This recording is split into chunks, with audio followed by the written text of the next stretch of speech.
to this virtual roundtable, the fourth one organized by the Women's Caucus as part of the series Gender is a Biodiversity Issue. This one particularly, we're going to discuss about how to gender responsibly monitor the implementation of the Kunming Montreal Global Biodiversity Framework. And I am Amelia Arreguin, coordinator of the Women's Caucus, and it's going to be a pleasure for me to be the host of this session, where we aim to have insightful discussions on gender responsive monitoring within the biodiversity context. But before going into the full session, just a quick technical details that I would like to highlight is that we have interpretation services available for this webinar. We have interpreters providing simultaneous interpretation in both Spanish and French. If you prefer to listen to the sessions in either of these languages, please follow the instructions to activate the interpretation feature. Locate the interpretation button at the bottom toolbar of your Zoom window. Click on the interpretation button represented by a globe icon and select your preferred language. Some of our speakers are going to speak in Spanish, so if you don't speak Spanish, please just be aware that at some point of the session, you might need to also make use of the interpretation to listen into English translation. We hope that this feature enhances your experience and allows you to engage with the content fully. And if you encounter any issues or need further assistance, please don't hesitate to reach out via the chat box. In the same context, please, all panelists, remember to speak slowly and clearly, and if possible, use earphones for our interpreters to be able to provide the best interpretation possible. As possible, we encourage everyone to keep your cameras on and your microphones off, so we at least feel that we are all together in this gathering. And for all of our participants, we encourage you to leave your comments and questions in the chat box, so they are addressed at the end of the presentations. So now, having sorted the technical aspects, let me share a bit about the rationale around this event. And as we all know, there are ongoing works to finalize the development of the monitoring framework for the Kunming Montreal GBF in line with Decision 15.5. We know that there has been set up an expert group with representatives from parties and civil society with a clear mandate to, among other activities, to support the work to address critical gaps to improve the monitoring framework, in particular on headline indicators that do not have an existing methodology, and also to provide advice regarding binary indicators and the implementation of the monitoring framework at the national level. Therefore, highlighting that the current version of the monitoring framework is unbalanced and raises serious concerns about human rights and gender justice, particularly in relation to land rights and participatory decision-making, this virtual roundtable aims to identify concrete entry points for integrating a human rights-based approach all along the monitoring framework. And to do so, we have a very distinguished panel with us today, and let me introduce them very briefly. We're going to have today Jillian Campell from the CBD Secretariat, Matea Vukelic from UNEP-WCMC, Karina Vargas representing the ICCA Consortium, Juana, Vera, and Valentina Figuera from the Global Forest Coalition, Mirna Fernández from the Global Youth Biodiversity Network, Abigail Kitma from Tebtebba, and Mrinalini Rai from Women for Biodiversity. Please welcome them all. And to kick off our webinar, we have the privilege of hearing from Ms. Jillian Campell from the CBD Secretariat, who will give us an introduction to the monitoring framework. And after her, we're going to have Matea Vukelic also in this setting the stage segment to listen her reflections about how gender responsive is a monitoring framework as it is now. Thank you so much to both of you. And now the floor is yours, Jillian. Hi, and good morning or good afternoon, everyone. I'm going to share a few slides, but mostly I think it's good to just have a discussion. So, and that way we can see each other, and when slides are, you can't see anymore. Okay. I believe I'm sharing my screen. This is not what you want to see, but there. Is that working? Okay. Yes, so, it's working now. Okay, so basically, I'm just going to give a quick introduction to the monitoring framework, and hold on just one second. Sorry.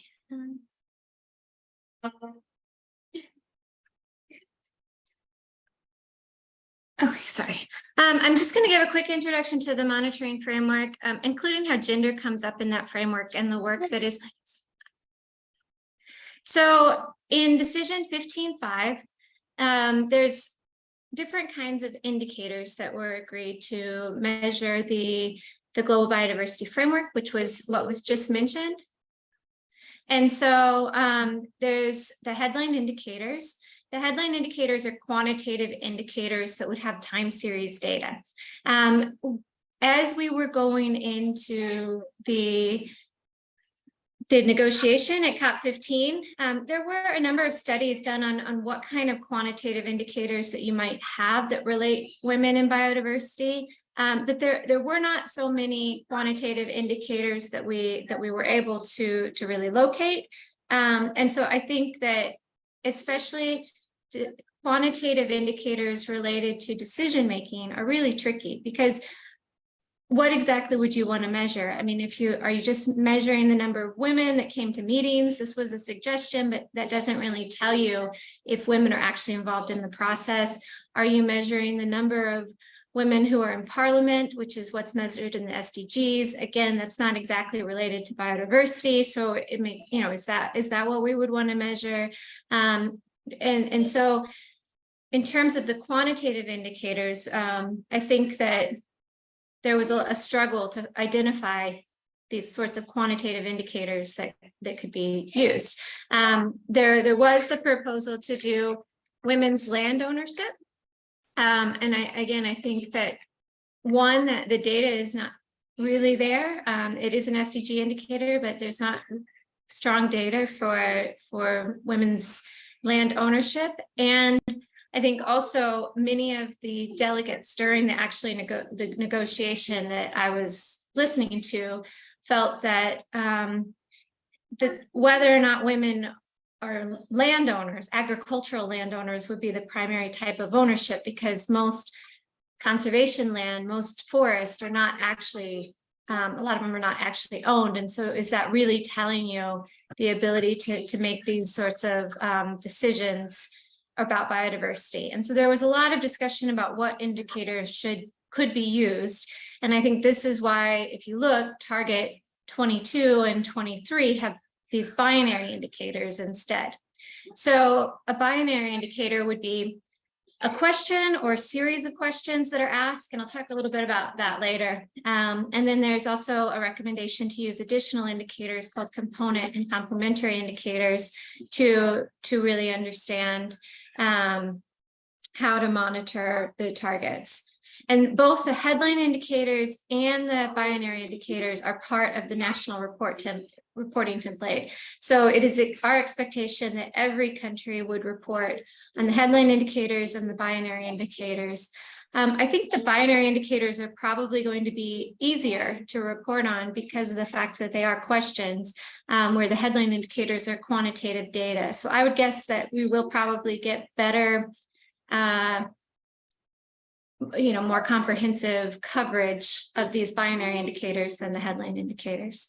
And then there's been an ad tag that was established to work on the monitoring framework. And right now the ad tag is very much focused on this binary indicator issue and trying to really flesh out what this could look like and providing guidance to SAPSTA on this. And I see Hezekiah was here. So in terms of the task, it would be to finalize the methodological work. This would include mostly on the headline indicators. It would also include the binary indicators, providing some guidance on those. There will be, there's an online discussion forum where people can post information. It's located here and it's currently open. The ATAG members are expected to further engage in this forum and try to crowdsource information in the future, but right now we've just set it up so that it's there for when people want to use it, and it's open to anyone who wants to post something. And then the ATAG will be providing guidance on disaggregations. This would include by gender. And then as we move forward, the next task would be, how do we really support country level implementation of these indicators and ensure that policy is based on data? So then I wanted to quickly, because I've talked about the binary indicators, and I think people have a hard time maybe understand what we're talking about. If you look in the decision, this is called global level indicators from binary responses. This is the term that's used in decision 15.5. And so what that looks like is it kind of looks like a list of indicators that say something like number of countries that have, for target 22, it's number of countries that have decision making that is participatory, inclusive, representative, and gender responsive, for example. So how do we then measure the number of countries that have that?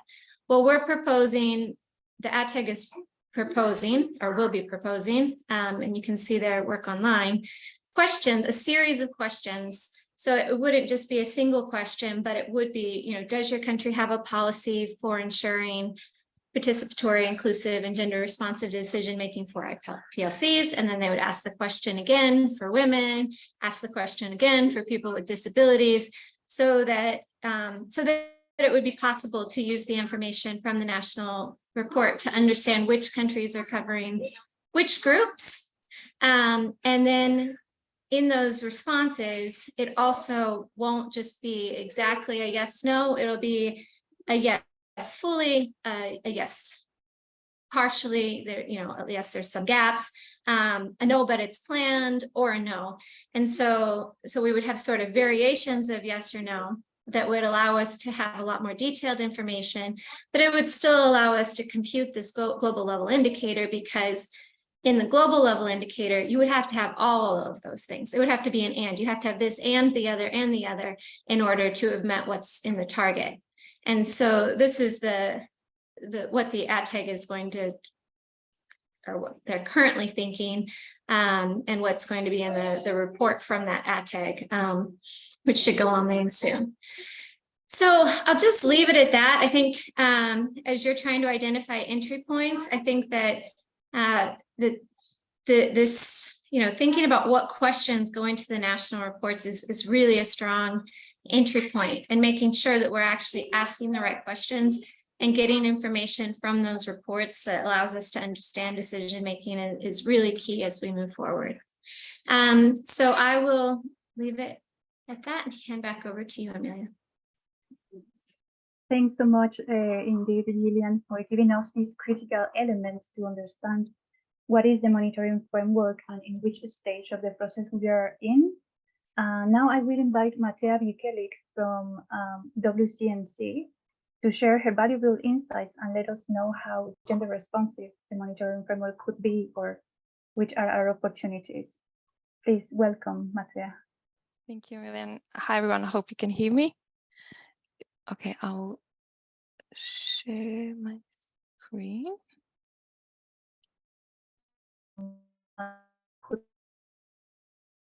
Okay, does that work?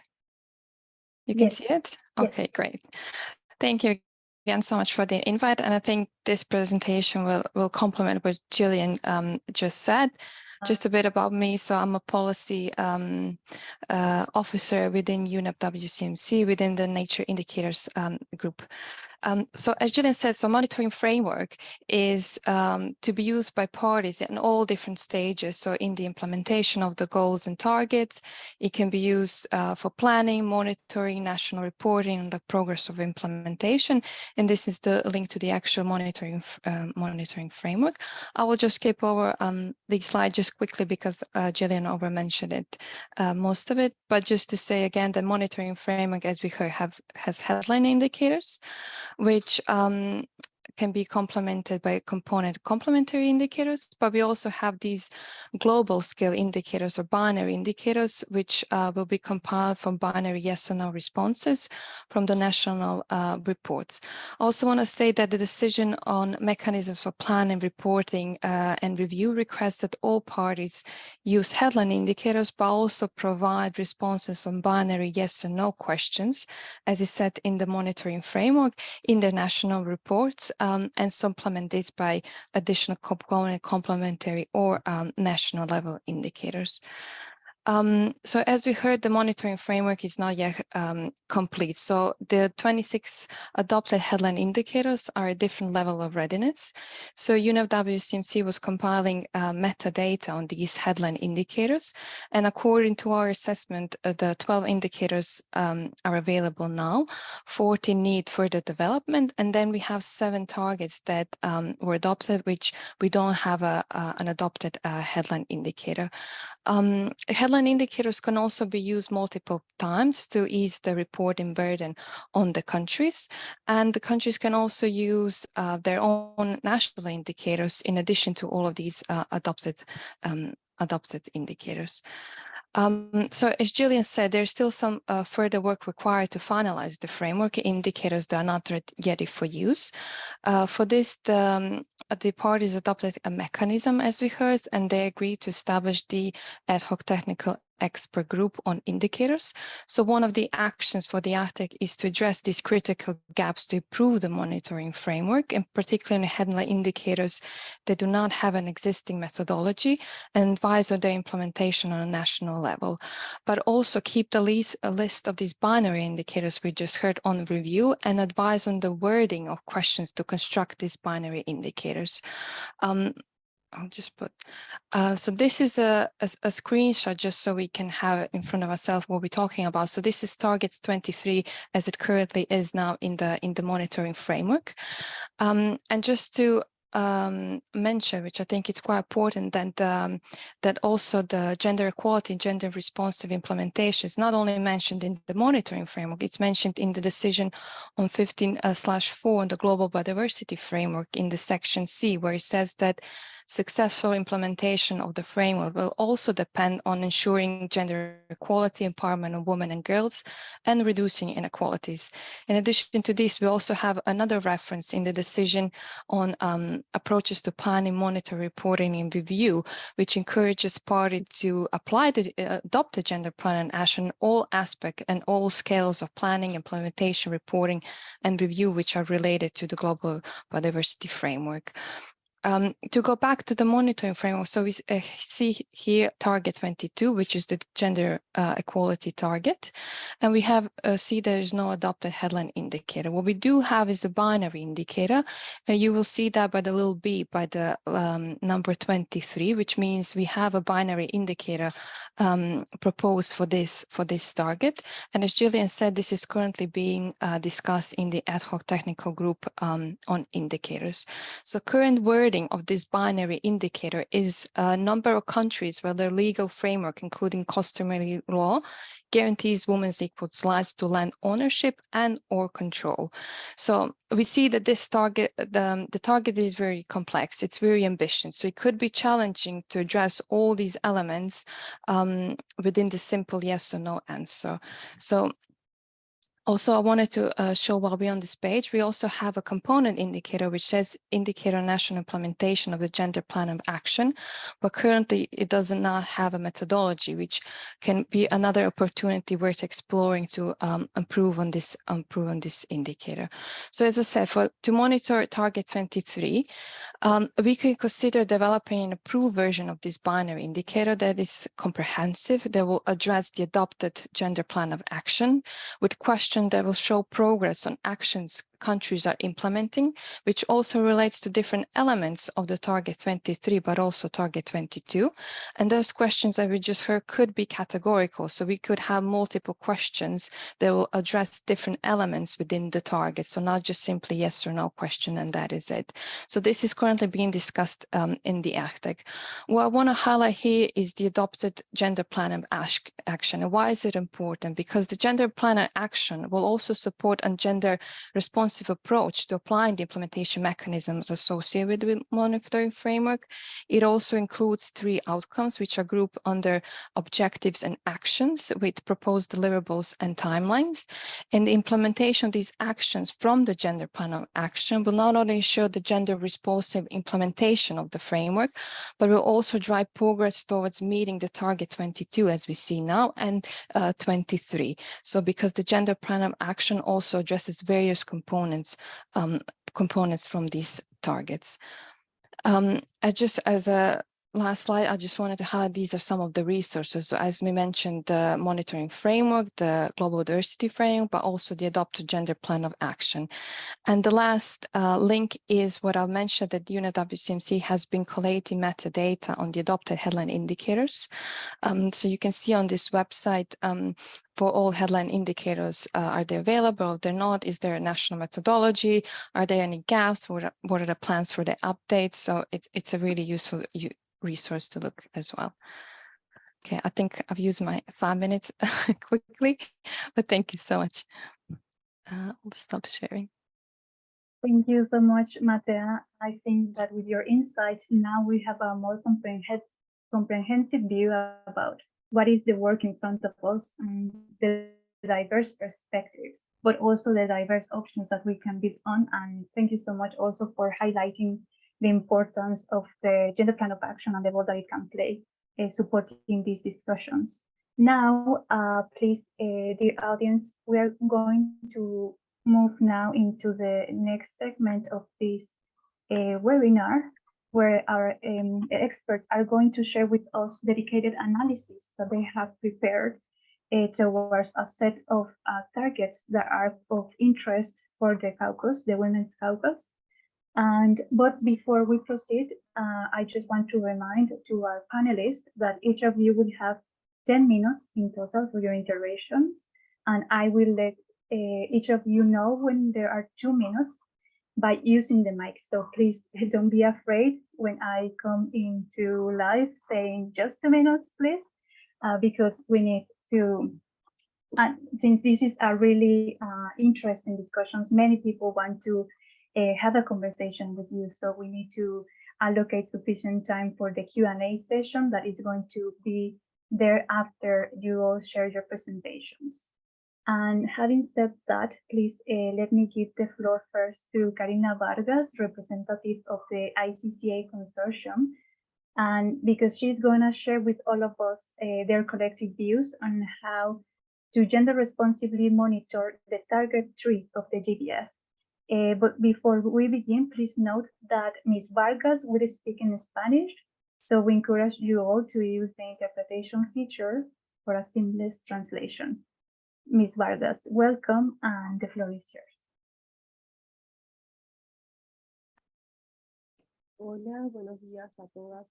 Hello, everyone. Welcome. I hope that you can listen to me correctly, that there's no issue. Well, I'm here today representing the ICCA Consortium, and in case you don't know it, it's a global organization that has been supporting the IPs and LCs that are conserving and preserving their own methods of governance to protect the soil, rivers, etc. Of course, with a gender responsiveness to be able to have activities. Now I'm representing the region of Latin America, and that's why I will be talking about my inputs and a more general vision. I will talk about 2 general visions and then to talk about more in depth. Firstly, let's talk about a gender approach, an approach from the ICCA Consortium. For us, it's very important the gender relations that are transversal to the territories. Also, it influences the environment and control over common goods. We seek to confront the systemic barriers and structural inequities that generate violence between genders, and also highlight the contributions of all people and genders. We talk about all genders because we go beyond masculine and feminine. We must take into account that for many cultural contexts, they understand genders and gender roles as a source of diversity, as unique types of knowledge and practices. They are related to women, men, and other genders. So we need to find out how to approach gender relations. It's a fundamental starting point for effective and relevant monitoring of the implementation. So that gender perspective comes from the ways they are seeing and conceiving gender. So the consortium observes the important role played by Indigenous women and local communities, ensuring security and food sovereignty of their families and communities, including healthcare, transmission of knowledge, conservation of nature, and also the big role of women to preserve nature in a sustainable way, also keeping traditional knowledge, skills to govern and manage natural resources. Despite this, they are frequently excluded from participating in the design of policies and in general from the governance of these spaces. For this reason, it's important to ensure this effective governance that can guarantee participation, management, and decision making. Now, having the topic more in depth. When we talk about these indicators, we were talking about the targets. We need to take something into account. We were talking about the indicators and number of indicators. We need a human rights-based approach because mainly they are quantitative factors and they are related with target 3. We only find 1 or 2 binary indicators.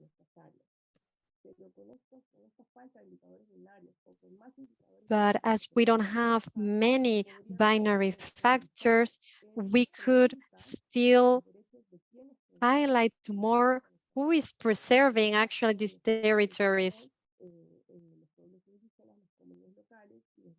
In the case of LCs, we have one of the targets. We have a big challenge. We have been trying to get to that percentage, seeking to reach that proposed percentage. And given that 80% of the planet's biodiversity is found in territories of IPs, so the best way to conserve these ecosystems is to ensure these rights, including the rights of Indigenous women, of course, to guarantee that the ways of life of those who live and depend on them, also including women. For example, let's look at Africa. Most of the territories or communities were and are dispossessed to turn them into protected areas. So there's a critical gap in this regard. This is the lack of mention of the protection of IPs and traditional or ancestral territories as an indicator in the Global Conservation Framework. Therefore, an indicator in relation to legal security of the lands and territories, IPs and LCs as custodians of biodiversity is very necessary. In this way, we don't generate more impacts on their ways of life. Also related to target 3, we need to see how women are preserving these spaces, indicators on the participation of women. Finally, related to this answer, there is a lack of data desegregated by gender and ethnicity.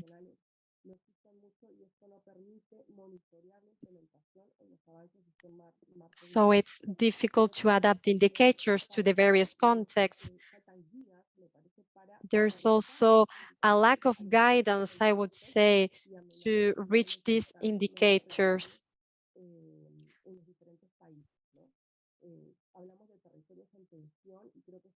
We are talking about territories that are facing a lot of tensions.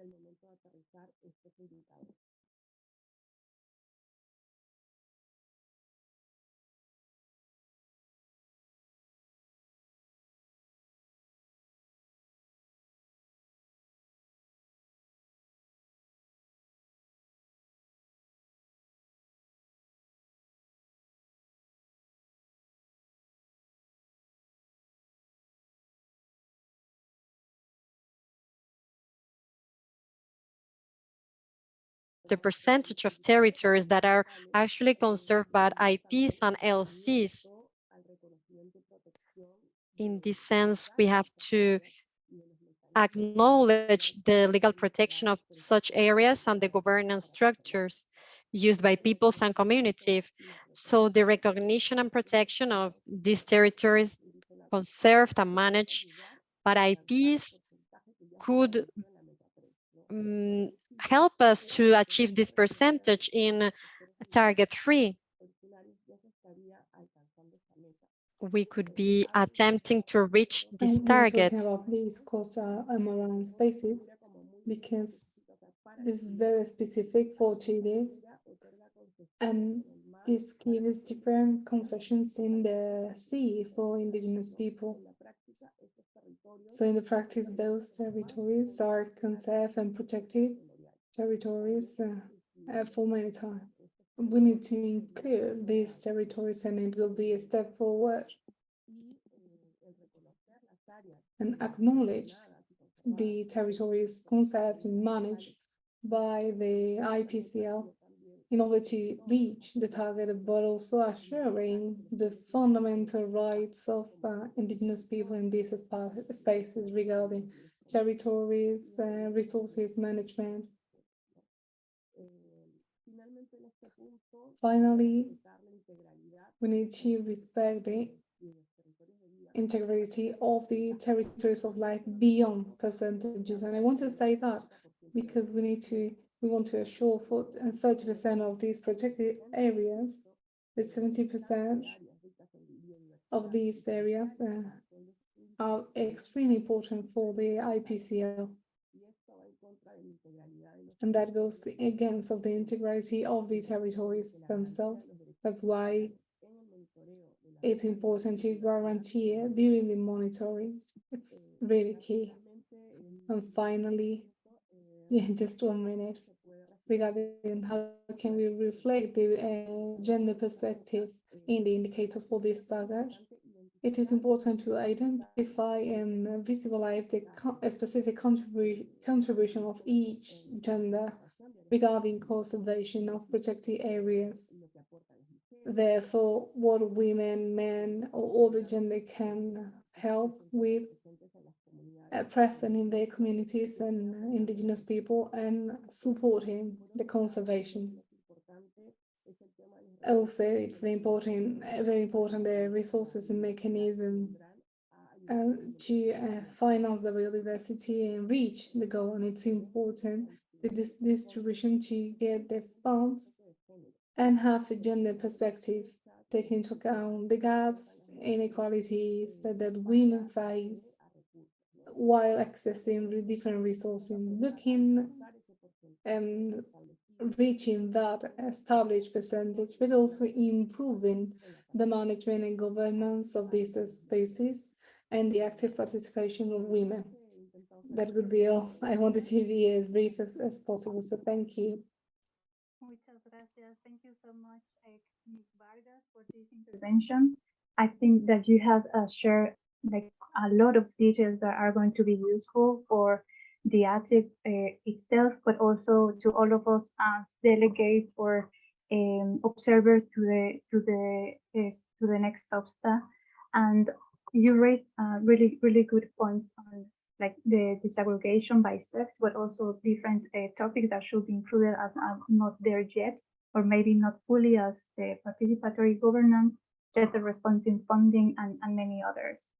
But I'm gonna leave the discussions for a bit later with all the other colleagues. And now I have the pleasure of giving the floor to Juana, Vera Delgado, and Valentina Figuera, both colleagues from the Global Forest Coalition, that are going to discuss now and share with us their views on how to gender responsibly monitor Target 18 and Target 19. Thank you so much and welcome both of you.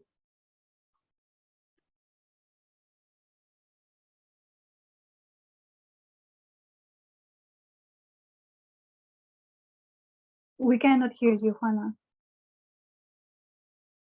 You're muted. Thanks very much, Karina, for the great presentation. And also thanks, Amelia, for giving us this opportunity. And precisely, we will try to answer the concern of Karina about this resource mobilization to implement not only Target 3, but also the different targets of the Global Biodiversity Framework. So I will share my screen and hope you can see now my screen. Yes, we can. Yeah. Yes, before presenting, I would like to outline our presentation. The first part of our presentation basically will try to contextualize the actual situation of the resource mobilization, especially harmful subsidies. And then after that one, we will, let's say, watch out. This is the situation, this is the context. So please take into account this reality for proposing these indicators for the gender responsive indicators. So the first part I will present, and the second part of indicators will present my colleague Valentina. So going to the next point of my presentation. Sorry. So here I would like to start with the Target 18 of the Global Biodiversity Framework, which basically talk about the subsidies, about the harmful subsidies for biodiversity. So basically by 2025, or within 2 years, we should eliminate and phase out of reform incentives, including subsidies harmful for biodiversity. So, and even they are proposing to reduce at least in $5 billion United States dollar per 2030 all these harmful subsidies. And why we are also presenting here the Global Biodiversity Framework for Target 19, because both indicators are linked. These resource mobilizations and the elimination of harmful subsidies. So the resource mobilization basically is saying that substantially and progressively increase the level of financial resources from all resources, international, domestic, public, etc., and private. And at least they are planning to mobilize $2 billion US dollars per year by 2023. And even they are giving some tips how to mobilize those resources. For instance, they are seeing here increasing total biodiversity related international finance and significantly increasing domestic resources and leveraging private finance, promoting blended finance, implementing strategies for raising new additional resources, and stimulating innovative schemes such as payment for ecosystem service, offsets and credits, optimizing co-benefits and synergies of financing targeting, and enhancing the role of collective action, and also enhancing effectiveness, efficiency, and transparency. So it's at a simple view, it looks like, oh, this is really interesting. But watch out, we should take care here. For instance, in this tips D, they are saying stimulating innovative schemes such as payment for ecosystem service, green bonds, biodiversity offsets and credits, etc. Those are basically market-based approach. Those are not right-based approach. On all these schemes, so-called innovative schemes, it really has a negative impact on indigenous people territories, what already Karina was mentioning somehow, and on especially on women and elders, children. So I will present a bit this issue later. So then what are the global needs for this mobilizing these resources actually? What is the situation actually? Well, they are saying actually let's mobilize 100 to 200 billion dollars per year for conserving biodiversity. But the issue is that for 2030, we need at least the basic needs is like 5 times more, like 680 billion years to fund this biodiversity conservation. And for 2050, even is reaching the trillion dollars. So this is the big gap. And the components of these estimated needs are basically protected area, state, and sustainable production like agriculture, forestry, fisheries, urban conservation, combating invasive species, and coral reefs and coastal zones. But they don't even indicate that within this biodiversity conservation fund, it is not included the implementation and following up of these targets of the global biodiversity framework, nor the target 22-23, of course. So it's not really included. Those are the component estimated areas of these global needs. So from where, as I already mentioned, here are the estimations, public, domestic, payment for environmental service, offset credits, etc. So this is more or less the estimation from where they will mobilize resources. But what is the ironic reality? The ironic reality is that we are trying to give one step forward, but in the reality, we are giving 5 steps behind. So I try, for instance, to put in this graphic that the biodiversity conservation funding is like this 22%, but in the practice, these direct subsidies, the harmful subsidies, actually, it costs is 78% of this total budgets. So it means we are just like giving 1 step forward and 5 behind.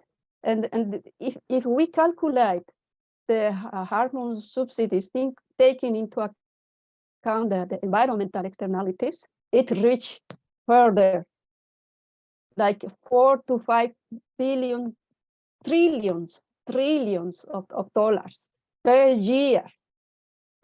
So this is the reality. Only agriculture stands for more than 5 billions a year already dollars per year. It's causing this harmful, impacting negatively on biodiversity. So if we calculate these externalities and this external cost, it reached already the trillion, 1.8 trillion.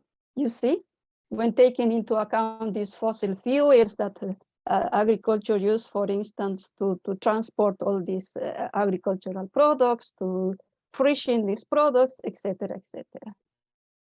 So while the G20 countries agreed in 29 and 20 to phase out inefficient fossil fuel subsidies, they have made limited progress. Until now, we know now that one. Everybody of us know. So that we need to take into account. And for instance, I put an example here that in the name of equity. So sorry, Juana, there are just 3 minutes left. Yeah, I will try to finish in 3 minutes.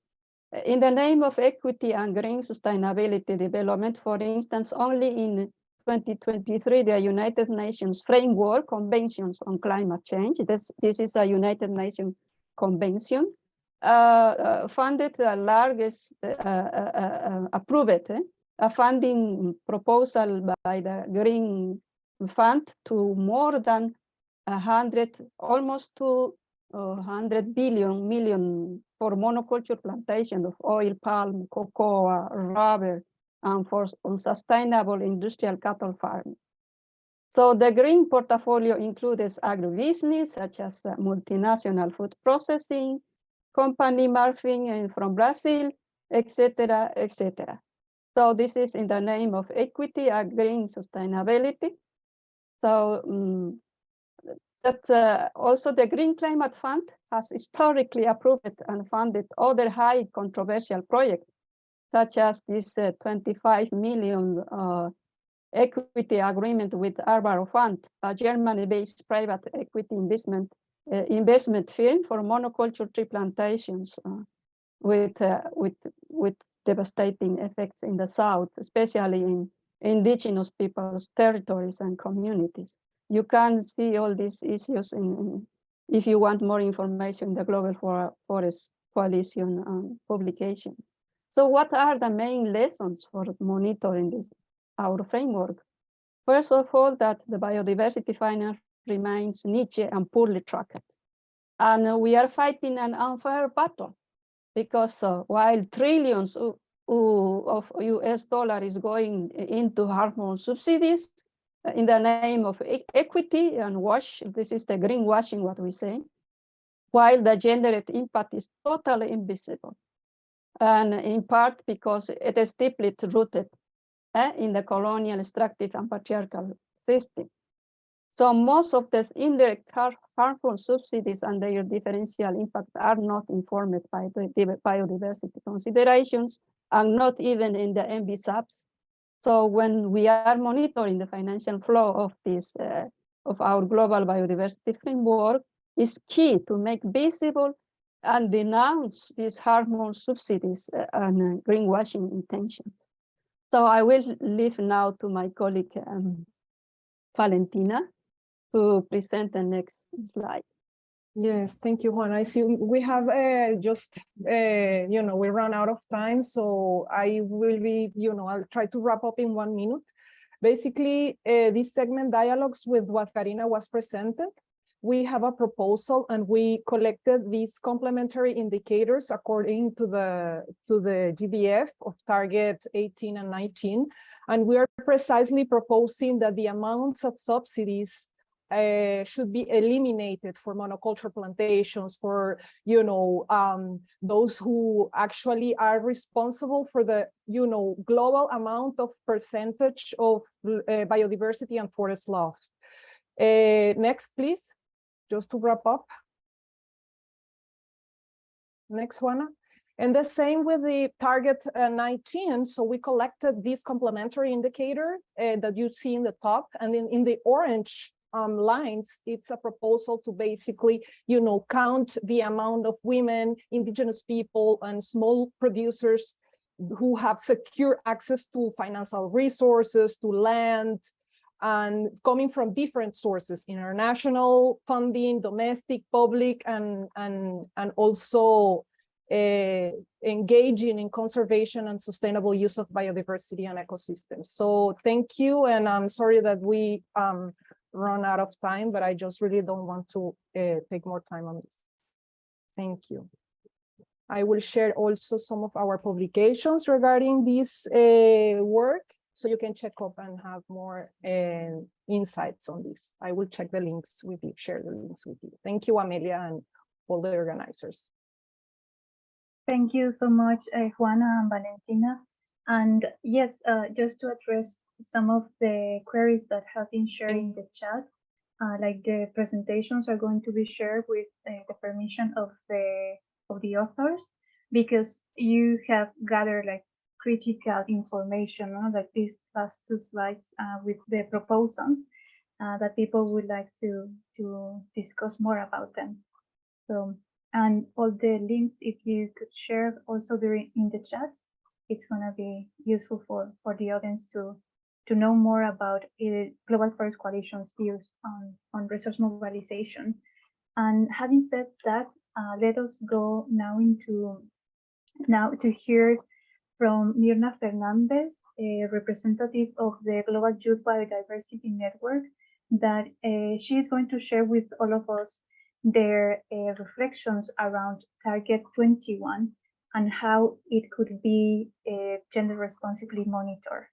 Thank you so much, Mirna, and welcome to the stage.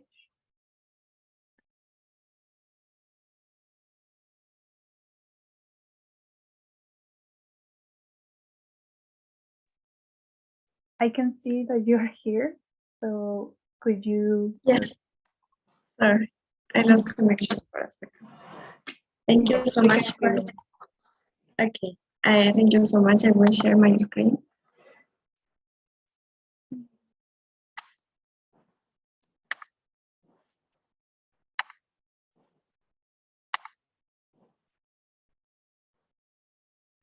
Okay, I hope you can see my screen well and hear me well.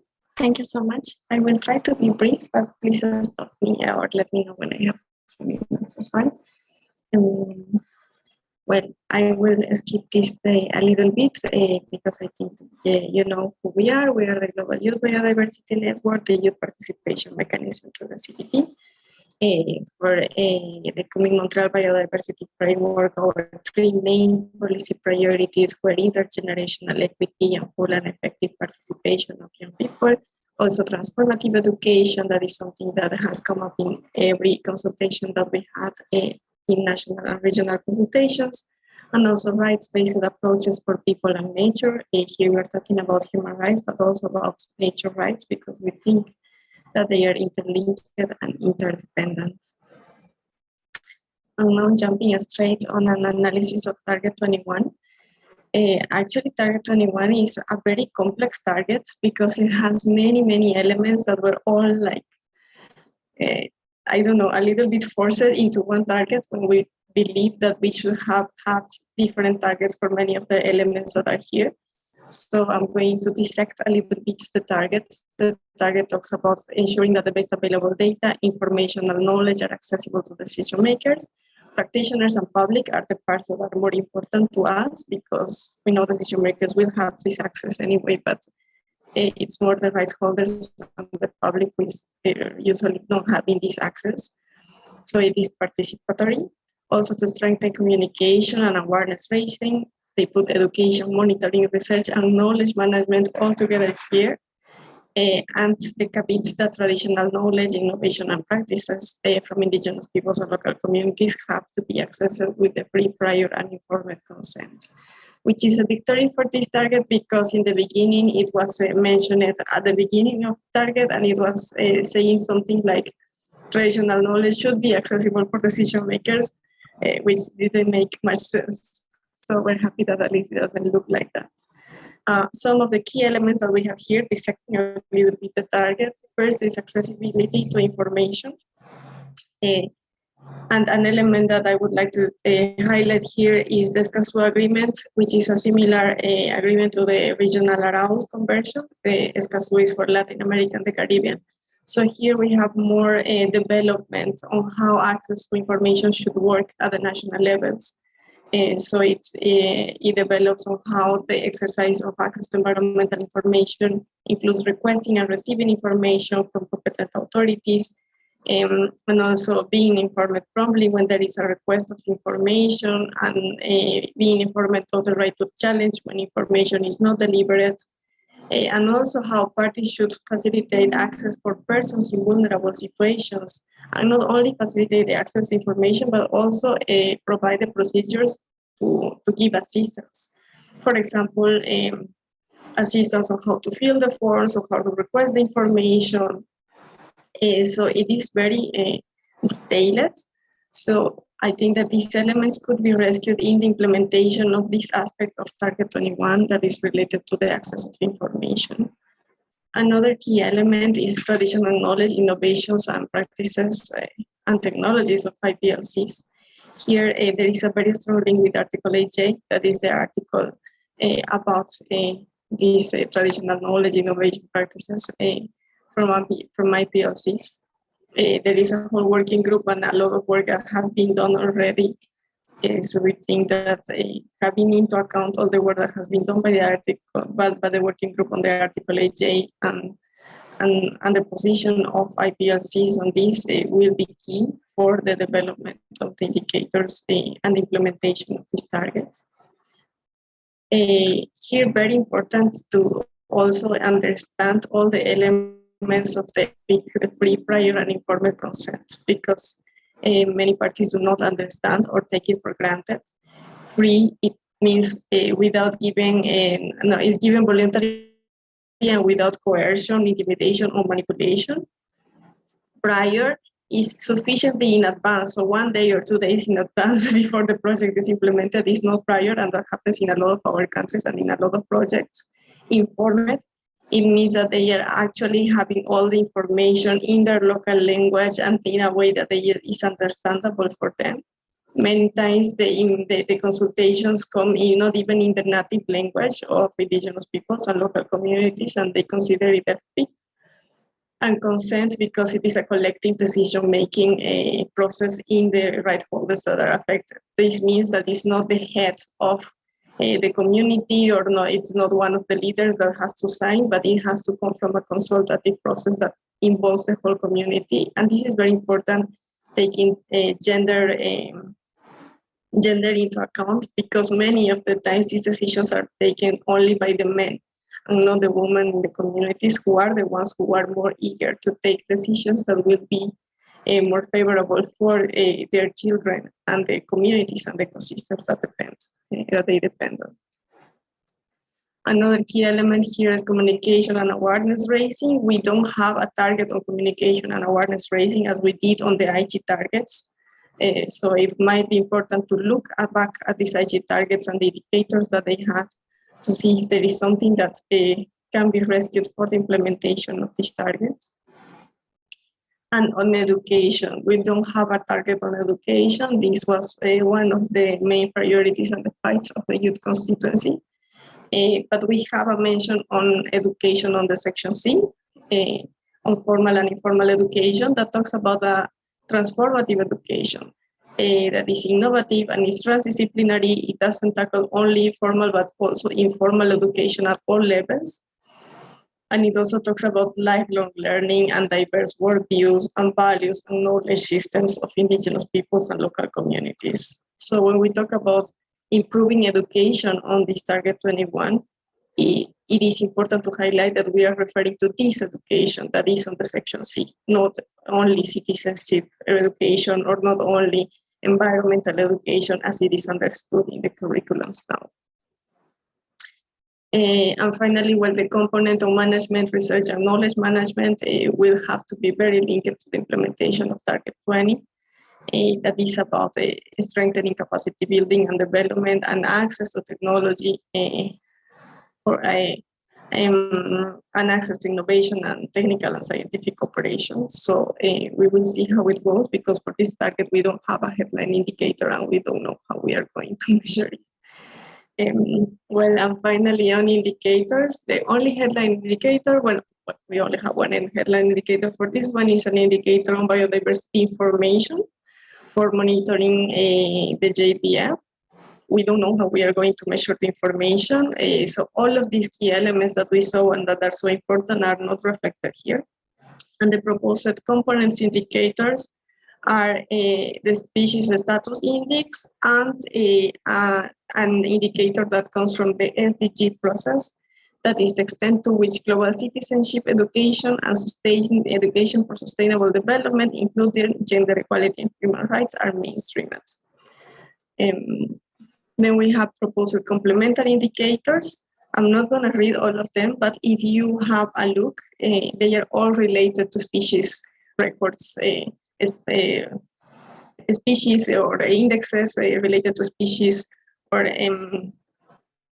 assessments on threatened species, bioliteracy. So they are all related to biodiversity data and not really access on this data, but the availability of the data itself. So some things that are missing on the indicators, and we're said that we cannot propose indicators right now because it's very difficult to formulate indicators for this target without having the necessary support, the institutional support, and probably the scientific support. It's and especially with regards to having a gender responsive implementation is first, when it comes to women and girls traditional knowledge on biodiversity, how can we ensure that this is visible and it's not going to be hidden when we measure it? Is it going to be through gender disgregation data, for example, or data by gender, age, and indigenous status, or is there any other way in which we can reflect the traditional knowledge and also the role of women and girls in this intergenerational knowledge transfer? Because we're talking about education, we're talking about knowledge, and in the communities, the knowledge transfer is mainly carried by mothers, by women that will pass the knowledge to the next generation. So how are we going to measure that? It's very complicated. How the data gathering methods and analysis will be gender responsive, because again, if the data gathering is done in meetings when all the participants are the men in the communities, then we are not going to reach anywhere close to the reality. On education, we have an indicator from the SDGs on education, but it is not as nuanced as we would like it to be and to reflect the transformative education and the quality of the education that we need. But also it doesn't reflect how this education is going to be accessible for women and girls. On awareness, because we have this component of communication and awareness, how to ensure that all the materials that will come from this awareness and communication are going to be gender responsive as well. And finally, as I said before, the indicators that we have proposed until now are only on biodiversity data and on education, but all the other key elements of these targets are missing, and we need to have more proposals that are more reflective of these very key components that are all in these targets. I think this is it from my side. Thank you so much. Thank you so much, Mirna, for your presentation. I think that you highlight very critical points about the need of dissecting the targets. Like they are pretty complex targets, and being measured just with one element of it, it's not going to be possible. So there is a huge need of taking into account the different elements that build them, and also to link with other processes that you are mentioning. I'm going to invite the audience and the participants. If you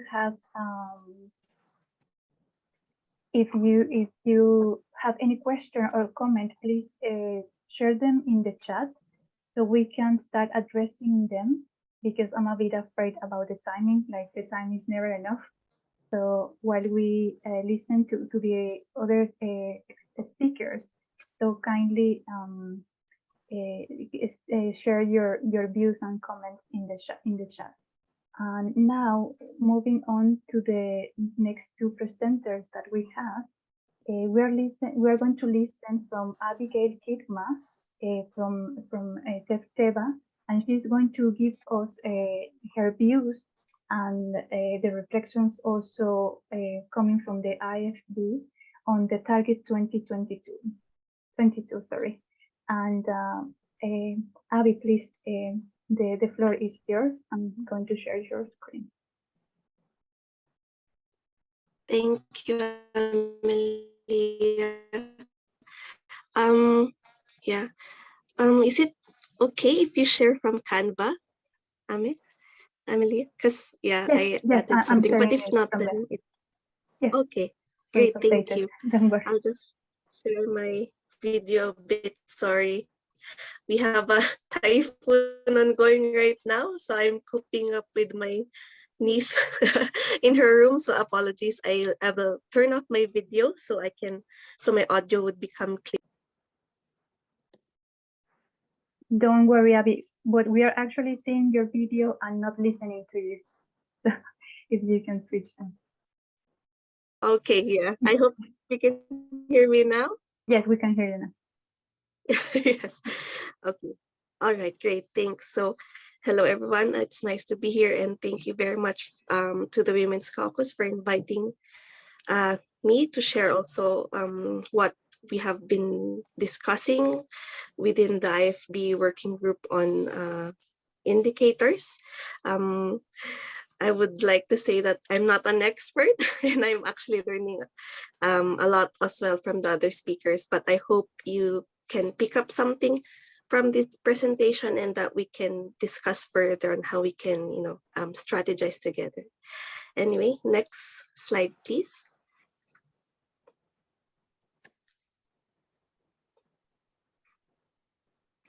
Okay. Oh, sorry. Yeah. All right. So Target 22 has a lot of interesting elements, very important for, human rights and also as well as gender, apart from Target 23. So there's representation and participation of different rights holders, rights that are specific to IPLCs, rights of women, girls, children, youth, and persons with disabilities, access to justice and information, and the protection of environmental human rights defenders. So basically, these are procedural and substantive human rights that ultimately lead to what I think, the purpose of Target 22 really is, and it's about equity in actions in relation to biodiversity, equity in governance over territories and resources, equity in equitable participation, and etc. So yeah, next slide, please. So in the current monitoring framework, yes, next slide, please. Oh, okay. Oh no, it has shifted. I'm sorry if the graphics were a bit moved, but basically in the monitoring framework, Jillian mentioned earlier, there is a binary indicator, which is on number of countries recognizing the legal rights of different rights holder groups. And then there's a component indicator on land tenure. And then the rest are complementary indicators. Gender, there's also something again on land tenure, and then on human rights defenders. But what's missing actually is there are no indicators in relation to access to justice and information at the complementary level. And also what's very glaring is that there are no headline indicators for Target 22. And we perceive this as quite a gap because we have been asserting that Target 22 and 23 are actually cross-cutting across the framework. So this is quite, this is something that we have to be assertive.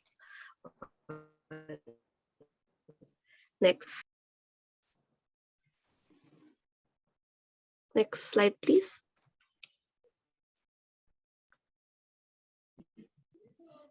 All right, so the gaps and challenges, I've already mentioned some.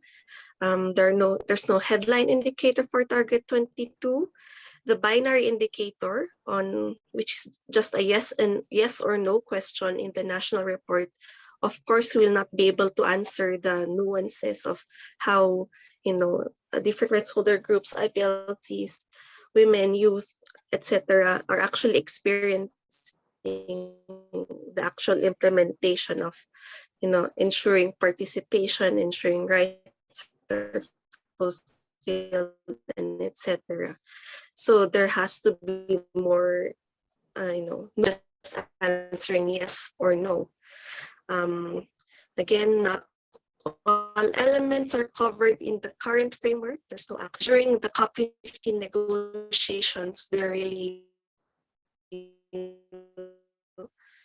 because there was a time crunch, it's really no time to delve deeper and have time to discuss, the remaining targets in the framework for which indicators could be headlines.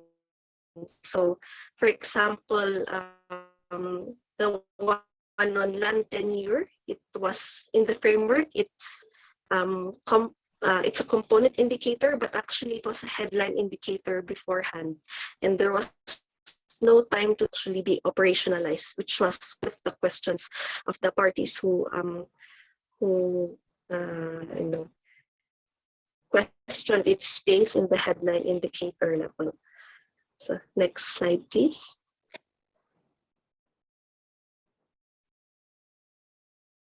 So despite this, there are some opportunities that we can take advantage. For example, we already know there's an ATEG, and we have allies in the ATEG who are also for human rights-based approach. So we have Mauricio and Joji from FPP, we have Sefa from Gibbon. There are others, and I apologize, I forgot to take their names, but at least we have some people whom we can influence and support so that we could have more rights-related indicators in the framework. And then there's also the online form on the monitoring framework. And this is where actually every one of us here could actually contribute our thoughts.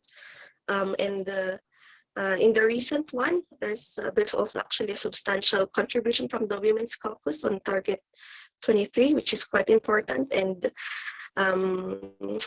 we should all be encouraged to engage in that forum so that we could provide more balanced views on the indicators being discussed. And then the third, which actually Jillian already mentioned beforehand, was that they recognized the ATEG, the co-leads for the ATEG recognized that the binary indicators are they don't really cover enough information. So for it to be meaningful, they ask the ATEG members to comment and give questions, give suggestions for questions that could be more relevant for the national report. So for example, the one on Target 22, they have sub-questions under it. So they made it more specific per rights holder. So is there a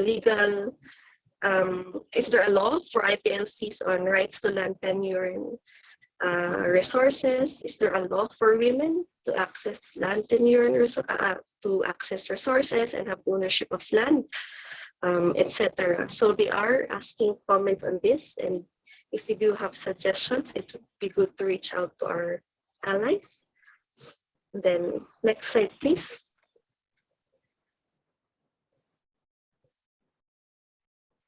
Okay. Oh, yeah. So for the IFP, the strategy from COP15 was to ensure that there are at least 2 headline indicators that are cross-cutting, one of which is the land tenure and the other one is on participation. So for the one on land tenure, it's an SDG one, and what's good is that it's also disaggregated by gender and type of tenure. So for Indigenous peoples, then it's important to identify collective and individual land ownership. And there is a methodology for this already, and there's an institution that is working to to adapt it to the biodiversity convention. I think it's the ILC, and we are working with them. What's lacking, however, is a good indicator on participation, a good metric. So I think where we can see the organizations are also working at this globally. Next slide, please. Okay, please. All right. Okay. Okay, maybe I can skip that. The challenges have been mentioned earlier. Okay, so other opportunities we can build on is the SDG framework does have some methodology for stakeholder participation, so that it might be good to review those and adapt it to the KM-GBF. So there's one on water management, which is SDG 6, and one on urban planning. And then prior to COP15, there was a whole process of submitting possible indicators for the monitoring framework, but it was impossible to review them all. So maybe it would be good to go back and see which ones are the most feasible, and then look at other possible methodologies, such as Indigenous Navigator, for example, for Indigenous peoples, and reach out to institutions who have expertise on these indicators. And it's also good to note that there are some activities reported by countries on the Working Group 8J implementation in relation to the traditional knowledge indicators that may also be useful for this target specifically. Next slide, please.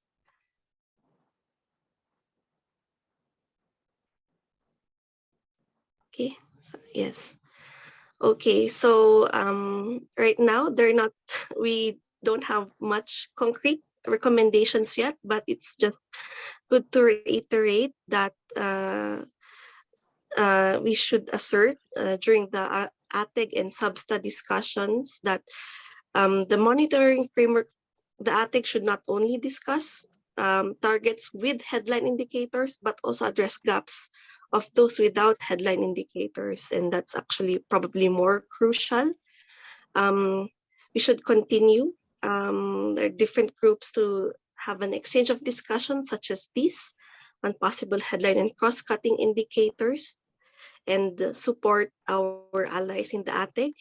And then third is to ensure disaggregation, especially gender and age disaggregation in relevant population-based indicators. So there's the land tenure ownership, and then there's also, the human rights defenders. Of course, there are also women and youth there. And there are also other indicators where this could be relevant. So yeah, that is all. Thank you. Apologies for the very poor internet connection, but I hope that was helpful. Thank you. Thank you so much, Abby, and that despite the technological challenges, you're here with us. We are really grateful for the presentation that you prepared. And now let us move quickly to our next intervention that is going to be delivered by Mrinalini Rai from Women for Biodiversity. And she will share with us about Target 23 and how it could be monitored. I want to remind just everyone that please, if you have any question or comment, please send it via the WhatsApp, the chat, so we can address them. And Tina, please come on floor, and you're very welcome.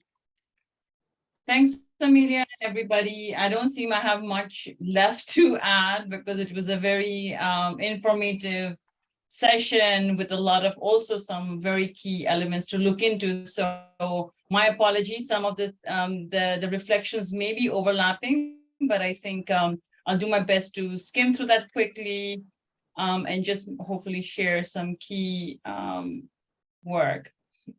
Amelia, can you just let me know if you can see my presentation? Yes, it's not yet in full screen. Yeah, now. Okay. All right, great.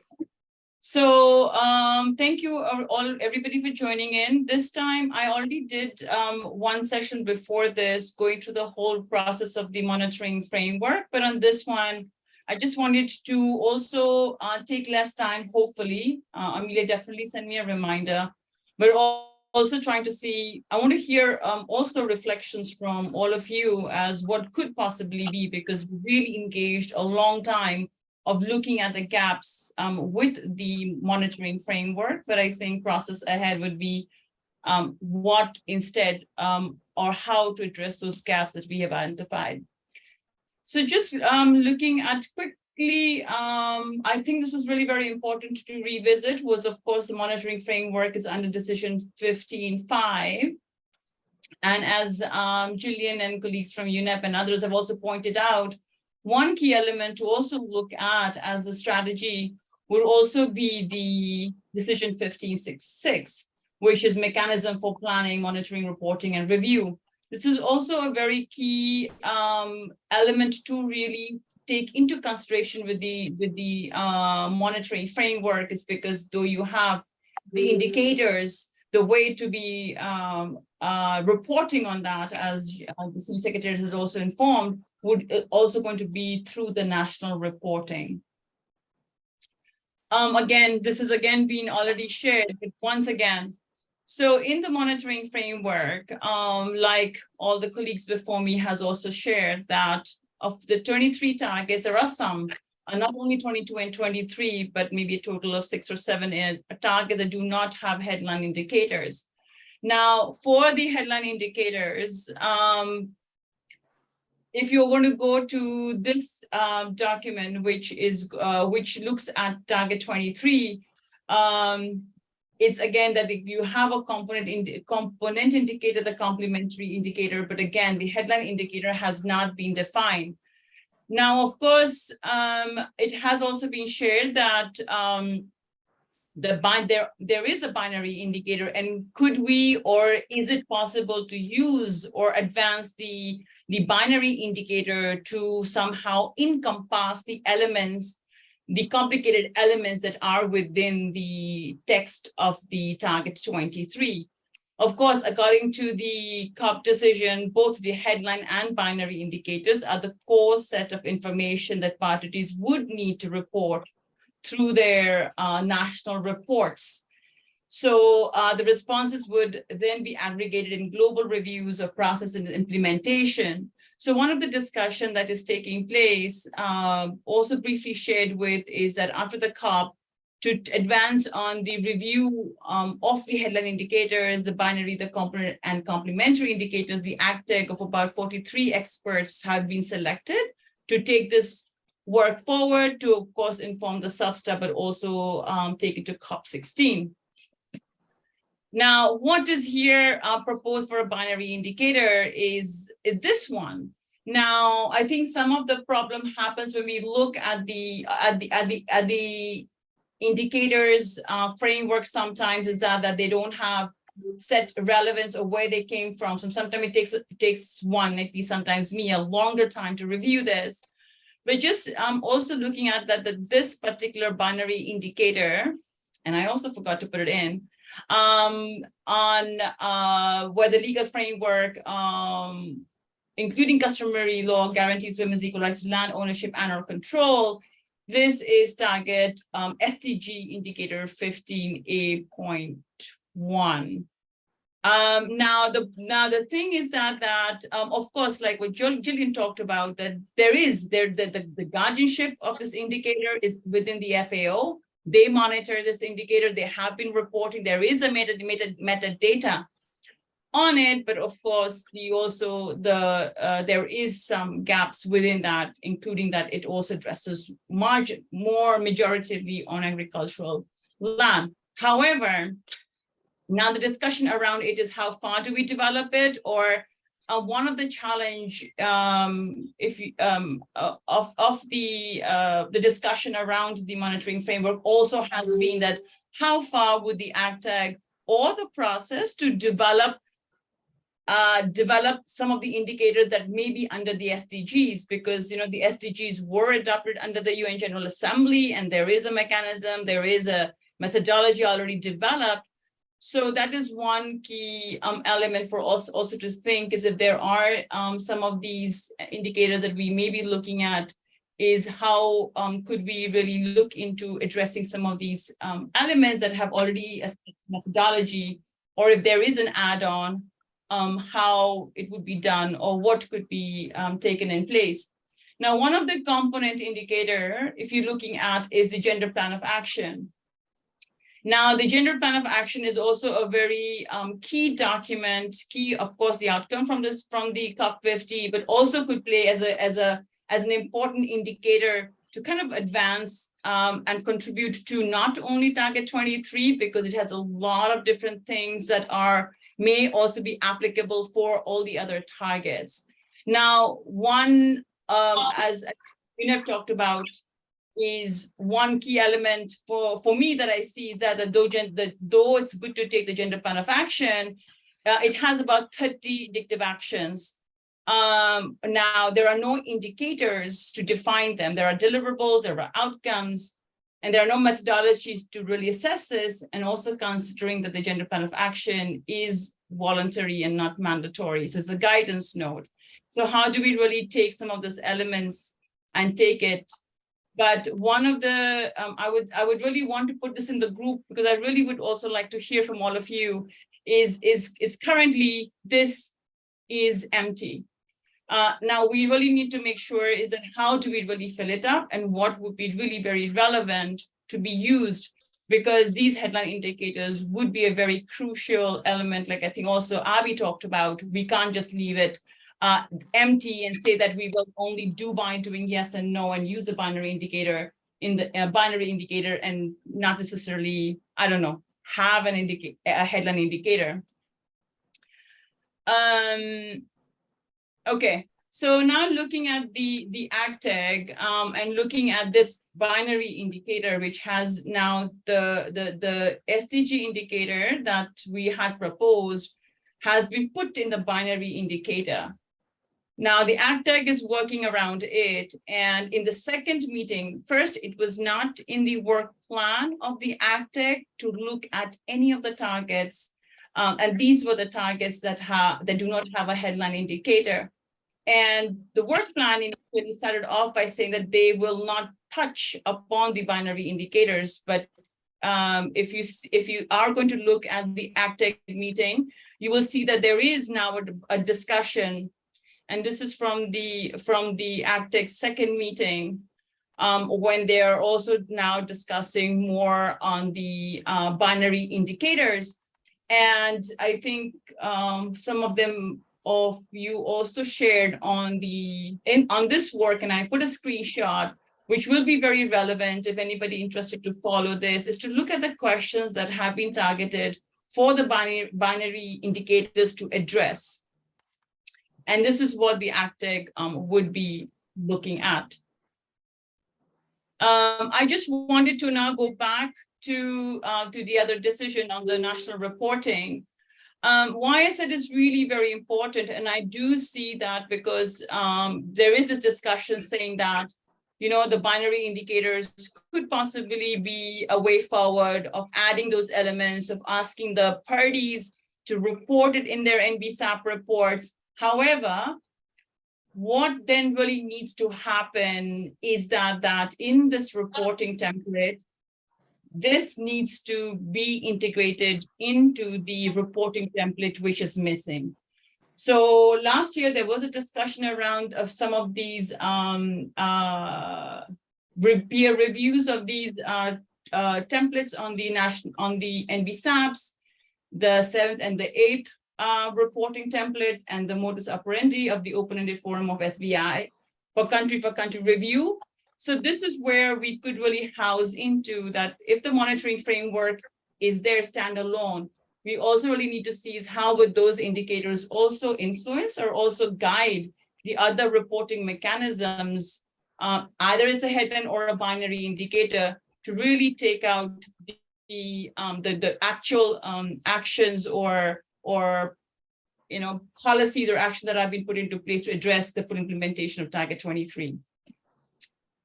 Now, I'm just going to close with this, and I've kept it really short, sorry, is that so headline indicators right now is empty for targets 22 and 23. But the discussion around is that what should the headline indicator then for target 23 should look like? How would it be developed? Who? There's always a guardianship because it takes a while to develop these indicators. You also need financing support, funding support to get this work done. And by when? By when do we really see that? Because the way that we see that is that it's really very important to have a headline indicator identified right now before the parties all finalize their NBSAPs, because that is a very key document. And if the strategies go missing without really addressing how they're going to put actions and what will be an indicator to assess their progress towards target 23 is going to be really very difficult going forward. I don't know, review the NBSAPs again, or looking at policies or national policies that may have an impact because of this. Now, one of the key elements that we have been doing is, I think like what Avi talked about, is that Sorry, Tina, if you just allow me to make an announcement that the session will continue, but we are going to continue without interpretation. So I'm sorry for the ones that were listening to the Spanish or the French interpretation. We need to, the interpretation will stop, but we will continue just to listen to Tina's conclusions and then to having some closing remarks from the SOPSTA chair, Mr. Ezequiel Diaz, to come to an end of the session. And also, if you have any comment or question, please, everyone, I think it would be beneficial if you type it in the chat so we can address them a bit later or by mail, because this is a critical discussion. Sorry for this, Tina, and please continue. Yeah, no, that's okay. This is the last slide. So I think this is a very crucial element of, we are talking about the gaps. Now, I think we really need to also address, because this is going to be discussed in the 45th session, which is going to be in October in Nairobi. So what do we really take there? Is there a process? So we are in the process of reviewing all the past peer reviews since 2020. Like Ave said, there could be possibly those indicators that are already in the list. Now, the challenge has been that to contribute to the indicators process, what my understanding is that you really don't have time to put in any new indicators there. So what we are doing is we are basically going through our archives and trying to see with all the submissions that we have done, if we could use that in different spaces that we have done to see whether there could possibly be something to kind of get this going. The other one is Coalition of Allies to discuss in strategic and support development. And this is one group we've been working with, of course, with the Human Rights Working Group. There is a subgroup on indicators. We are working with them, but we are also working with some of our other allies, with UN agencies and data statisticians to try to also do that. So if there is an interest from any one of you, please reach out if you would like to join in, or you have the expertise to help, because the more people looking into this analysis, much better. So I'll be happy to get any questions if there is, but apologies for rushing this. Some of them were already repeated.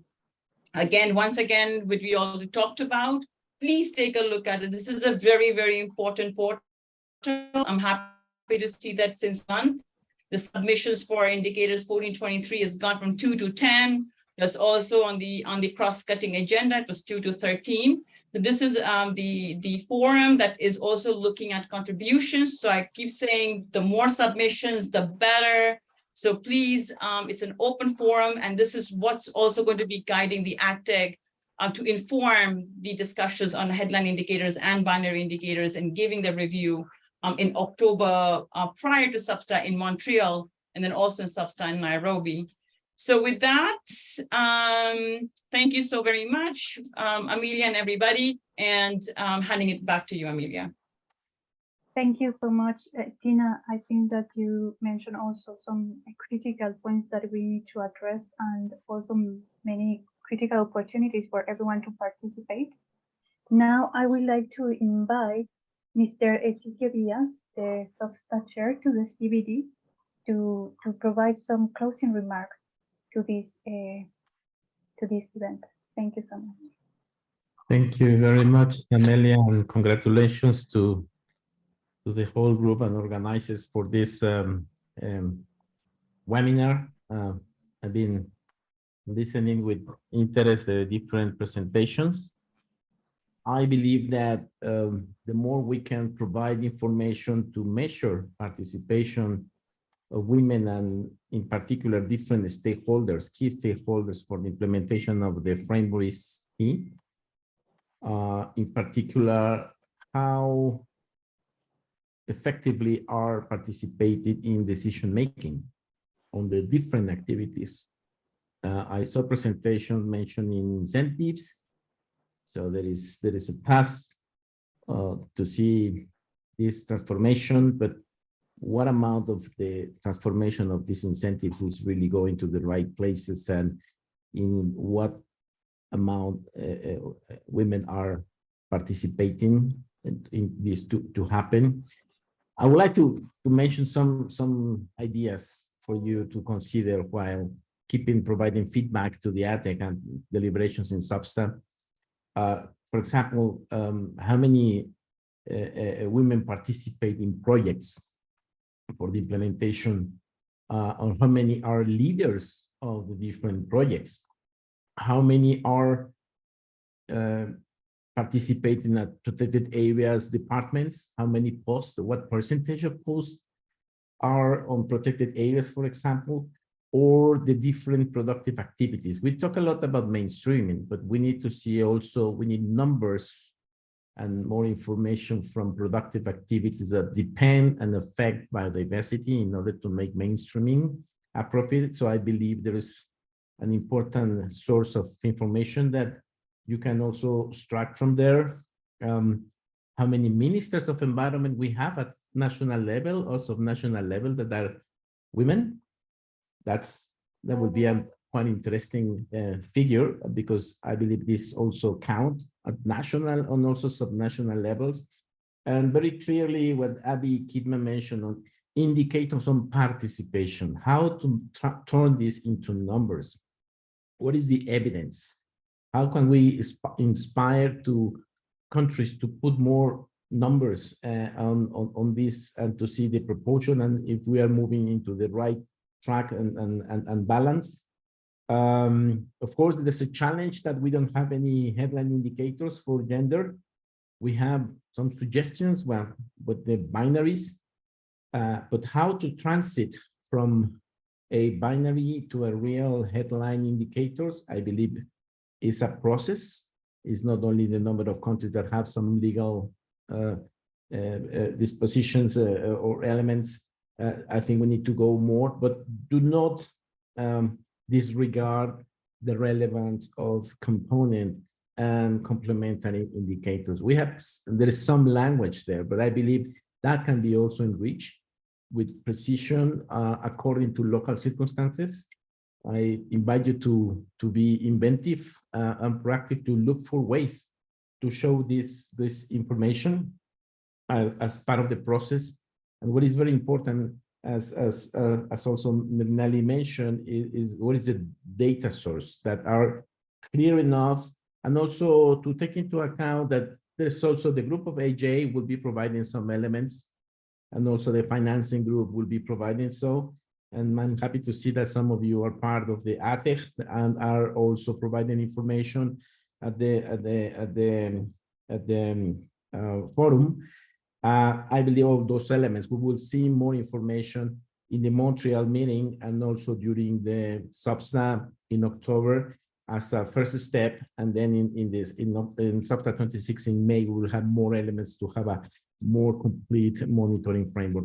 And thank you so much and congratulations. I hope these ideas can help to be more precise in your contributions. Thank you so much and congratulations.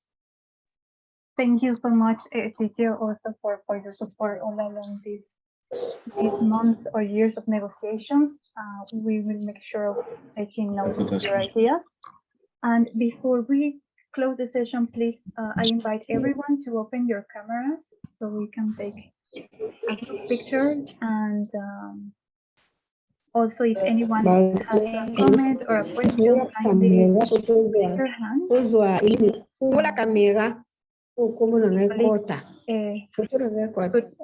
silence the microphone, please. And Claire, you can tell us when you are done with the pictures, please.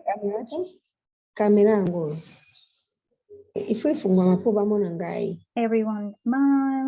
Amelia, I have a difficulty to open my camera. It's Dorothy Senga from DRC. Dorothy Senga from DRC. Hi, Dorothy, please open your camera if you can. If not, we will add your face as an edition. I have a difficulty, such difficulty to open it. Okay, don't worry. Let me check, please. Yes, if you can do it, that's great. Oh my God. What matter? Oh, sorry. Don't worry.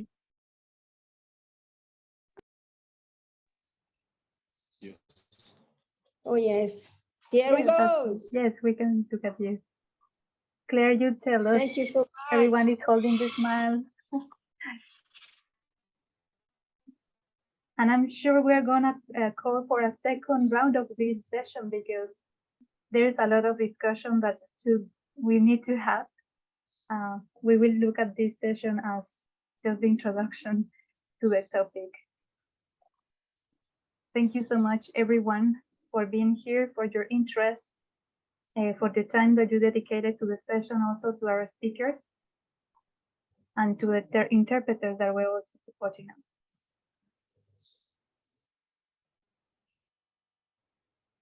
Claire, you tell me, are we done?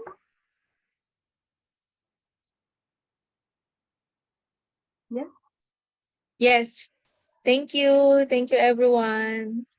Thank you. Thank you Have a so great day. Thank you, everyone. Bye. Have a nice day. Bye. Let's be in touch with the email. Bye. Let's be in touch. Hi, Samantha, Salimata. How are you? Fine. Hi, everyone. Dorothy from DRC. Yes.